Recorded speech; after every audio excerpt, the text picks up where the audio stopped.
사도행전 제1장.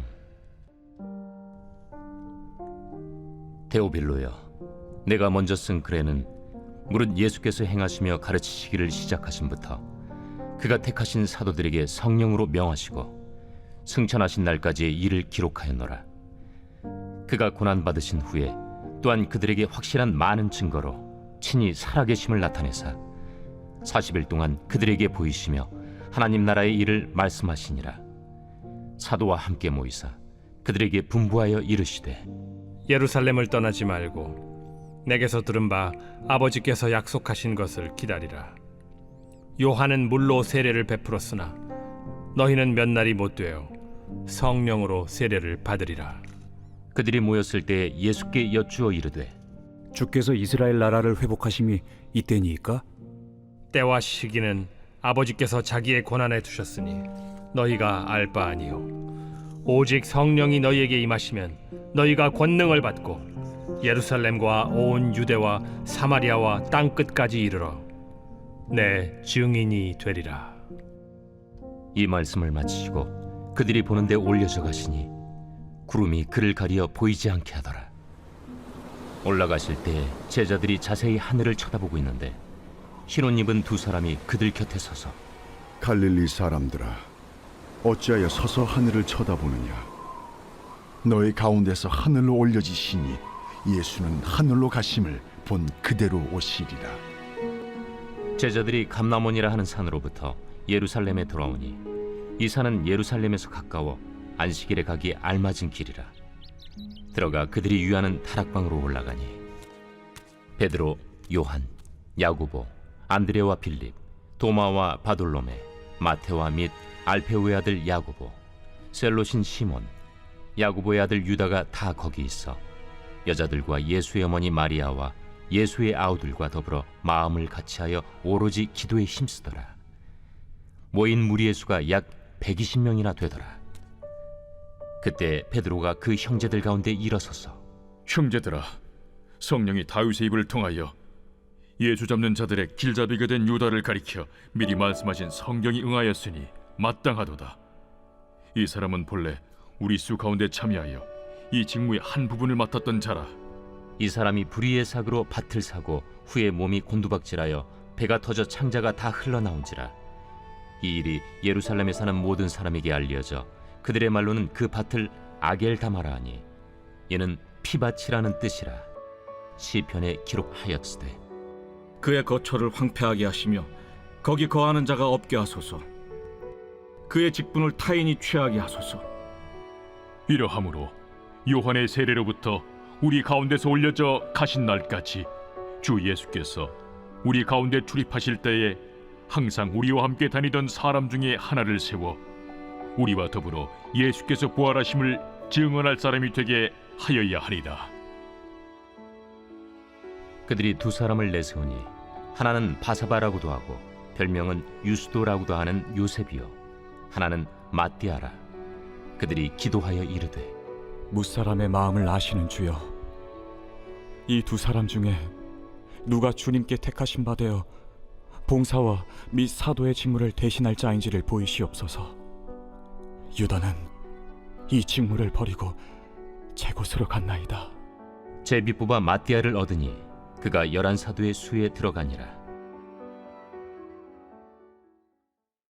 누가는 누가복음을 통해 예수님의 행적과 가르침, 그리고 택하신 사도들에게 성령으로 명하시고 승천하신 날까지의 일을 기록하였고, 사도행전을 통해 성령을 받은 교회와 사도들이 어떻게 예수님의 증인으로 복음을 땅끝까지 전하고 있는지를 기록하고 있습니다.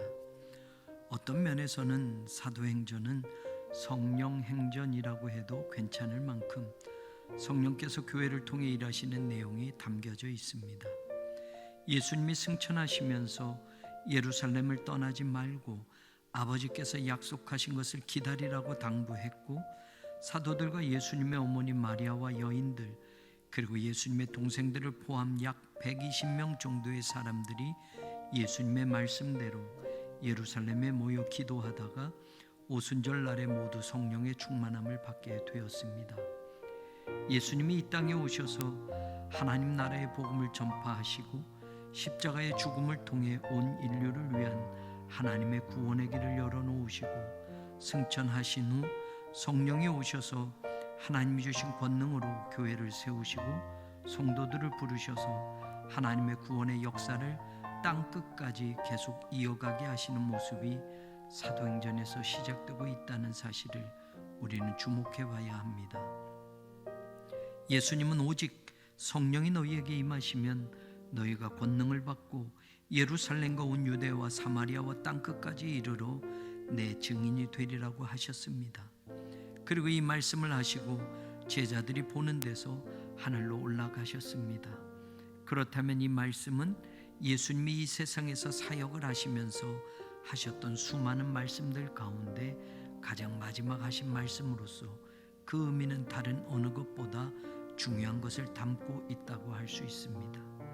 인생으로 치자면 유언 같은 말씀입니다. 다른 말씀들도 중요하지만 마지막 남긴 이 말씀은 교회가 간직해야 하고 성도들이 새겨 들어야 할 말씀이며 우리의 지상 과업이 여기에 모두 담겨져 있는 것입니다. 그래서 이 일을 하도록 예수님은 성령님을 보내셔서 교회를 돕고 땅 끝까지 모든 성도들이 그리스도의 제자로서 예수님을 증언하는 증인들로 살아가기를 원하셨습니다. 그때로부터 2000년이 지나왔습니다. 여전히 교회는 이 시대의 땅 끝들을 향하여 가고 있어야 하며 여전히 성도들은 이 땅에서 예수 그리스도의 증인된 삶을 살아가고 있어야 합니다. 땅 끝으로 간다는 것은 무슨 의미가 있을까요? 복음을 들고 세계 곳곳으로 흩어져 가는 것, 이게 일반적으로 우리가 이야기하는 것이지만 더 정확하게 이 말을 생각해 본다면 땅 끝으로 간다는 것은 꼭 다른 나라, 다른 민족에게 복음을 전하는 것뿐만이 아니라 오늘 우리가 살고 있는 자리에서 내가 살아가는 이 땅에서 하나님의 나라를 확장해가는 사명을 감당하는 게 땅 끝으로 나아가는 것이라 할 수 있습니다. 마태복음 10장에서 예수님은 제자들 12를 내보내시면서 가라, 가면서 전파하여 말하되 천국이 가까이 왔다 하고 병든 자를 고치고 죽은 자를 살리고 귀신을 쫓아내라고 말씀하셨습니다.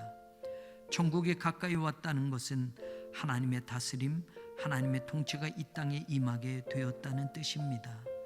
그러니까 우리가 살고 있는 이 세상, 내가 살아가는 삶의 자리에 하나님의 통치가 임하게 되었음을 선포하라는 말씀이었습니다.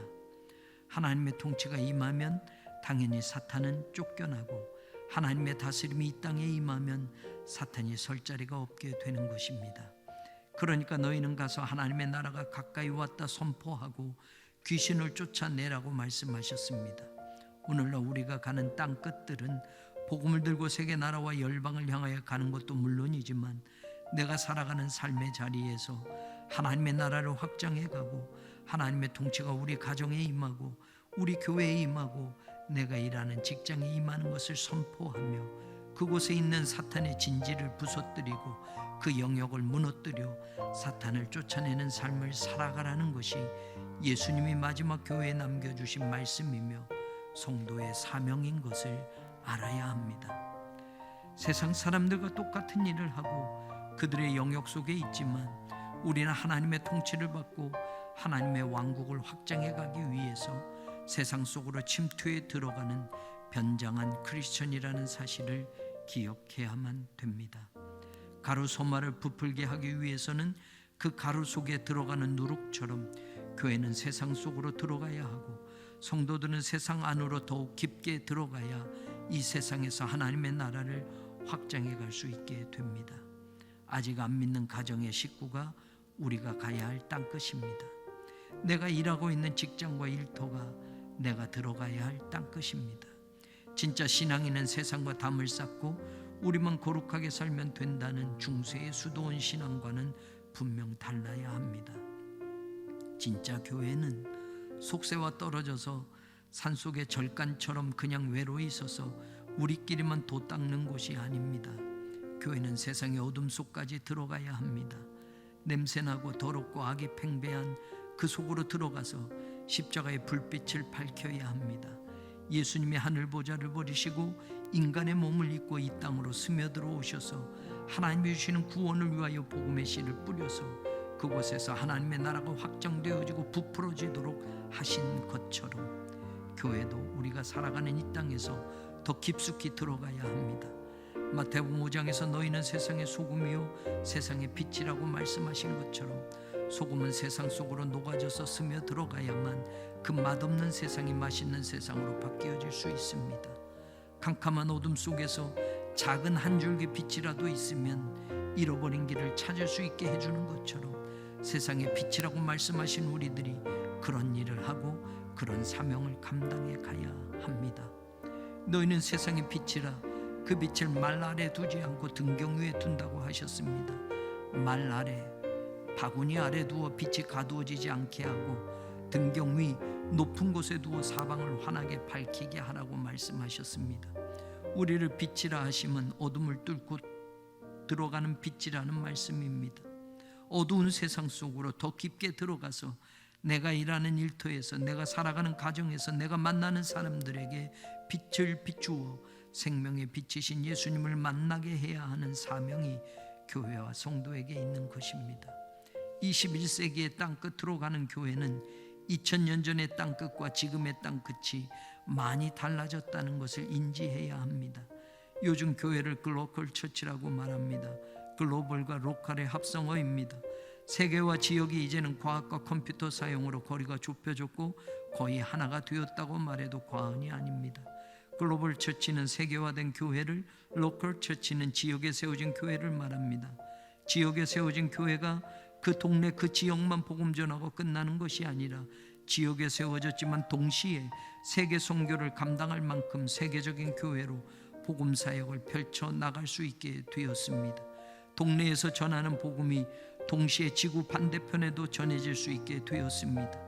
예전에는 사람이 직접 가야 했지만 이제는 컴퓨터와 과학의 힘을 사용해서 이 모든 것이 가능하게 되었습니다.